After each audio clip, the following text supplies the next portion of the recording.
There are few things that could be causing your Facebook Messenger not to work. Hello guys, and welcome back to my YouTube channel Shaem Tech BD. Today I will discuss how to fix Messenger app keeps freezing issue in iPhone. I have a request, if you are new to channel, please subscribe and stay with us. Go to the settings. Tap on General. Click iPhone storage.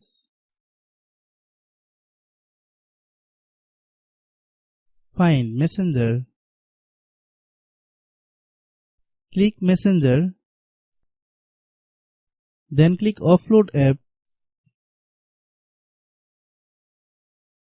Click Offload app.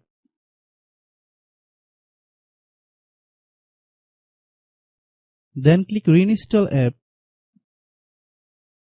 Wait for a while, the process will take 5 to 10 minutes to complete.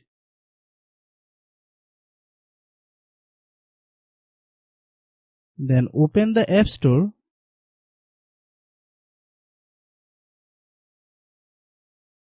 Click search bar, then type Messenger. Click Messenger. If you get any update, please update. After following all the steps, restart your phone. I have a request, if you are new to channel, please subscribe and stay with us. By watching my tutorial for more tech videos, you can subscribe.